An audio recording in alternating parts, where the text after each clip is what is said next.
In cloud security, the threats are evolving, but so are the misconceptions. Hello, everyone.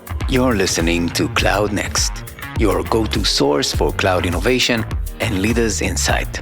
Brought to you by GlobalDots. Welcome to a special short on-the-ground edition of Cloud Next. I'm Tomer Movitzen, and this episode was recorded live at a closed event hosted by GlobalDots and Cloudflare, focused on one of the hottest topics in modern cloud security, WAF or SaaS and cloud-native environments. We sat down for two quick but powerful conversations with people who truly know the space. Moshe Weis, CISO at Aqua Security, and Eran Gutman, VP of IT and Security at Pixellot. Short talks, deep takeaways. Let's dive in. As someone who knows this space from the inside, what do you think are the most important things to consider when evaluating a WAF solution? Okay, so really I think it comes down to a few different types of features that WAFs provide for the organization. So number one, first and foremost, anything related to what I like to call negative security, being able to black out the objective bad. And then you have the whole area of positive security. So it's not sufficient to just block out the objective bad. You need to also know what you're protecting. You have to understand your applications. And based on that, you need to create your rule sets for what you want to allow, because we know that any zero-day can easily bypass the negative security modules in WAF.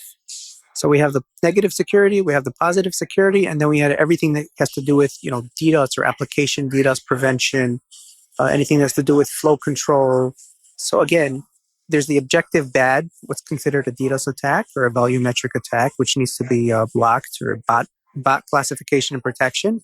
And there's also the positive flow control, that I know what my application can consume and I want to be able to provide the maximum parameters for that. So I think those three areas pretty much sum up what I would be looking for in a WAF. While Moshe focuses on the layered technical capabilities a WAF should offer, Eran Gutman brings a different perspective, emphasizing the importance of visibility and the real-time understanding before diving into remediation. First of all, I think the most important thing is visualization. So we need to know what happened, how it happened, from when it happened. So when we got all the visualization, then we go into the next level. So the next level is to try to remediate it. Sometimes you're doing automatic remediation. Sometimes you have to think about the purpose and the process. But eventually you are remediate and you prevent known attack or a dedicated attack on your site or something like that. What's a common mistake you see companies make when it comes to securing cloud-native applications, and what should they do differently? I think the most current mistake is to look on the small picture and not all the overall picture. Because cloud security, it's a name, but you need all the ecosystem from us. So you need to identify the resources. From one side, you need to identify your client or customer, your feature. Sometimes your feature are maybe look like best practice vulnerabilities, and there are not vulnerabilities. This is the one side. The other thing is to look over the whole overall picture. So you need to have visibility of all. You don't use only the cloud security tools. You must have other tools that integrate it, like, let's say, the secure code. Sometimes because all the problems, because you're developing the thing and you came from the code to the production, so you understand all the process. Of course, the most thing is to understand the business need. So when you take advisor or integrated some companies, they need to understand the business, the value of the business, the way the business works before taking any consumption or other thing to remediate security things. While Eran stresses the need to see the bigger picture, the full ecosystem, the business logic, and the development process, Moshe Weis takes it a step further, pointing to a critical gap in security teams themselves. the lack of modern cloud-native expertise. So when it comes to securing cloud-native applications, cloud-native applications are different in nature than what we call legacy workloads, due to the fact that their life cycle spans over everything from developers to runtime operations. And that's how cloud native differs. The technology is different. We don't use static endpoints. We don't use static IPs. We kind of lost our control in the infrastructure level. And I think that the main mistake that companies make is not having the technological know-how in the security staff to be able to secure that.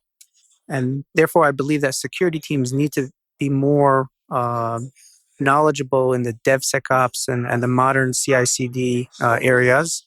And they need to be able to onboard a proper security tool that understands the cloud native applications, both from a runtime perspective, from a shift left perspective, and from a posture management perspective. When dealing with WAF or broader security tools, where do you think automation brings the most value, and where do you still rely on people to get it right? I think that automation can primarily benefit the reduced time of being operational ready to implement blocking mode on your WAF. And this is simply because one of the main pain points of WAFs that we have today is being able to fine tune the system with the false positive and true negative ratio, which is always the hardest part of operationalizing the WAF. And I think that automation can go ahead and be able to assist with creating the fine-tuned and granular rules that on one hand will not block false positives, and on the other hand will give enough value that it'll actually block attacks. I think that the human factor is needed because we all know that automation alone, even with the assistance of AI, is just not there yet, and it definitely needs the oversight to be able to know what we're actually blocking in production. While Moshe drills into the operational challenge of false positives and the role of fine-tuned automation, Eran Gutman takes a broader view, framing automation as an unstoppable shift, a revolution that security leaders must embrace. So the world going to automation. We call it today AI. Tomorrow we'll call it something else, but the automation is coming. So you need to be reliable on automation. It should be reliable.